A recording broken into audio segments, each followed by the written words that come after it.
I didn't know I loved Fiesta wear until I married you. I mean, I kind of didn't even know either. Look at the box. So we have decided to move because they're putting a data center down in Springdale. There's so many little factors, and it feels like such a gamble to stay.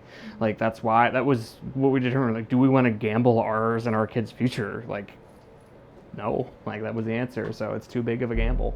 A proposed data center in Springdale Borough has sparked months of debate, with many worried about what it could mean for their quality of life. Tonight, dozens of neighbors in Springdale packed the borough building once again. The Springdale Borough Council finally put the measure to a vote. That measure passing tonight 5 votes to 2. I know this is happening everywhere in the country. Data centers think they can just move in because we're sad, old, sleepy towns. They're coming so fast because of the incredible amounts of money associated with these projects. These are not minor issues. They affect our air quality, our water. How will the noise affect my hearing? How could I pay increased electricity bills? I'm here today to share my personal concerns. I've been in Springdale my entire life. Yeah, we had pollution, we had noise. Yeah, we grew up with it, but that doesn't mean we have to stick with it. Springdale, Pennsylvania is a 1 square mile borough along the Allegheny River and the potential future home of a hyperscale data center. But first, what even is a data center? Data centers are nothing new, and they've been around since the birth of the internet. What is new is the scale and speed at which they're being built across the United States, specifically with hyperscale data centers in their use to support the growth of artificial intelligence. A data center is a physical space that houses computer systems to store, process, and distribute data. And a hyperscale data center differs in its power consumption, its scalability, and most notably, its extreme size. Across Appalachia, data center developers are pushing into small, rural, and post-industrial communities and buying up large plots of land in order to support the expansion of artificial intelligence.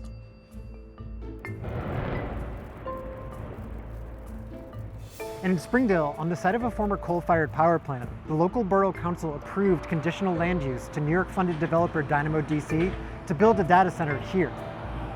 And so we spent some time in Springdale getting to know residents and getting a sense of how people are responding to this new era of industry and extraction in their region.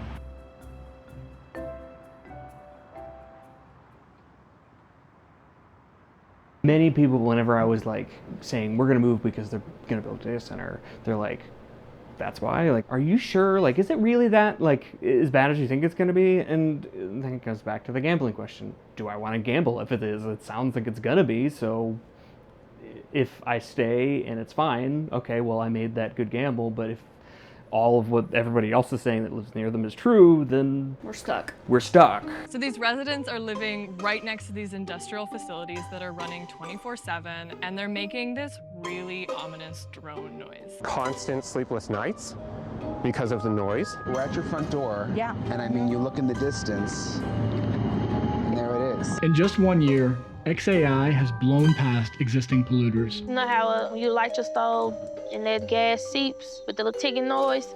That's what it smells like. Springdale, to me, is gonna be the example they point to when they wanna go in somebody else's community. Like, hey, we built this massive one in Springdale, and look, they're fine. I never felt like we were kept in the dark before, and right now I feel like we were kept in the dark. Not just by our council, but also by the company that's proposing the data center.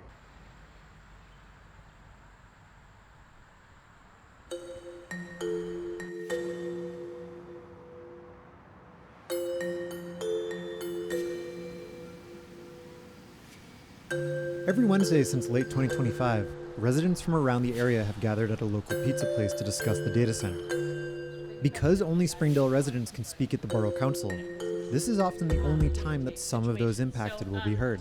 Here's the reality. Data centers are, this is a big tech proposition. These are the wealthiest people in the world. These are the billionaires. And when the billionaires want to do something, they're going to do it. So data centers are going to come. Where and when and how, we've got some influence there. So that's what we need to be focused on, in my opinion.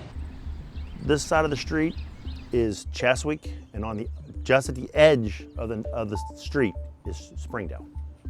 That's how close it is. And when I went to go talk, I was told that because I was a Cheswick resident, I was not allowed to speak.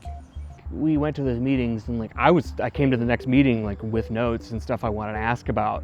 And then I read whenever we were signing in on the paper that if you are not a Springdale resident, you can't speak at the meeting. We're part of Springdale School District, like we should be able to talk. Like if we have a kid, they're gonna go to Springdale and we pay taxes to Allegheny Valley school districts. Like this data center basically has impact beyond Springdale, but public comment actually just exists within the border. So that is actually how municipalities maintain their local control. It's kind of like a three-legged stool. You're not going to be able to stand with just two legs. These communities are a three-legged stool. They all have to work together to be able to coexist. Cheswick, Springdale, and Harmer. When these municipalities were originally designed this way, planning was happening for perhaps shopping malls, things with, local impact, not something with larger impact across borders. So I think our government is just not able to adapt as quickly as the market is.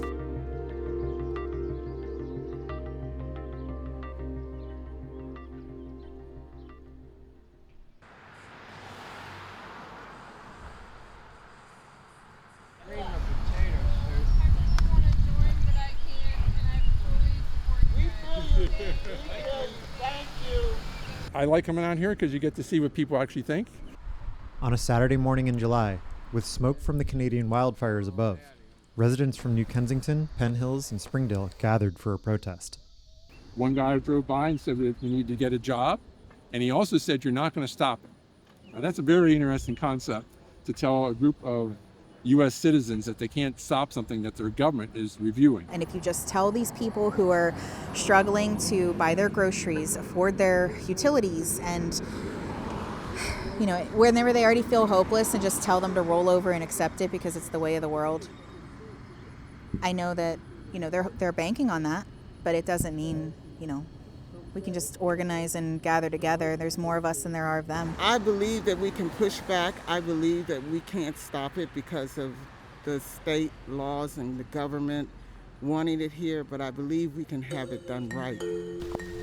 Wow, this is perfect.